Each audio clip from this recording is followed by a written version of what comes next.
அதிகமா சாப்பிடாதீங்க. ஒபிசிட்டி வந்தா முழங்கால் தேஞ்சு போகும், ஜாயிண்ட் தேஞ்சு போகும். ஒபிசிட்டி இருந்தா பிளட் பிரஷர் ஏறும், ஹார்ட் அட்டாக் வரும், பிரெயின் அட்டாக் வரும், பக்கவாதம் வரும், மாரடைப்பு வியாதி வந்து பைபாஸ் சர்ஜரி பண்ண வேண்டிய ஏற்படும். பசியனால இருந்து இறந்து போறவர்கள் குறைவு. அதிகமா சாப்பிட்டு இறந்து போறவர்கள் எல்லா வியாதியும் வரும். BMI ஒண்ணு இருக்கு தம்பி, உயரத்துக்கு தகுந்த வெயிட் இருக்கா, பாடி மாஸ் இண்டெக்ஸ். அதுக்கு ஒரு மெஷின் இருக்கு. மெஷின்ல ஏறி என்ன பண்ணா சொல்லும், 25 26 இருந்தா கரெக்ட், 30 இருந்தா அதிகம், 35 இருந்தா ஓவர். அதே மாதிரி 16 18 20 இருந்தா பத்தாது, ரொம்ப குச்சி மாதிரி இருப்பீங்கன்னு அர்த்தம். நல்லா கரெக்டான பாடி மாஸ் இண்டெக்ஸ்ங்கிறது 24 25 26 27. அதுக்கு மேல போச்சுன்னா கண்டிப்பா நீங்க ஆகார பத்தி அமைக்கணும். 2 இட்லி சாப்பிடலாம், 3 இட்லி சாப்பிடலாம், 8 இட்லி சாப்பிடக்கூடாது. 2 சப்பாத்தி சாப்பிடலாம், 6 சப்பாத்தி சாப்பிட முடியாது. 1 பரோட்டா சாப்பிடலாம், 5 பரோட்டா சாப்பிட முடியாது. சாப்பிட்டு முடிஞ்ச பின்னாலையும் பசி இருக்கணும். அதாவது வயிறார சாப்பிடக்கூடாது, முக்கால் வயிறு சாப்பிடலாம். ஒரு நாளைக்கு 3 வேளை சாப்பிடலாம், 6 வேளை சாப்பிட முடியாது. பசிச்சுதான் சாப்பிடணும். கல்யாணத்துக்கெல்லாம் போனா 40 ஐட்டம் வச்சிருப்பாங்க, 4 ஐட்டம் தான் தொடரணும்.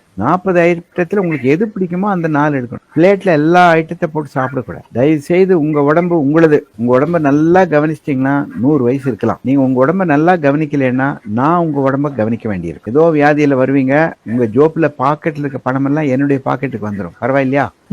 ஆதார் கார்டு, உங்க கிரெடிட் கார்டுல இருக்க பணம் எல்லாம் என்னுடைய கிரெடிட் கார்டு டெபிட் கார்டுக்கு வந்துடும். ஒபிசிட்டி வராம இருக்கணும்னா இந்த எக்ஸசைஸ் பண்ணக்கூடாது. அம்மா சாப்பாடு போட்டான்னா இப்படி சொல்லலாம், வேண்டாம் வேண்டாம் வேண்டாம். எக்ஸசைஸ்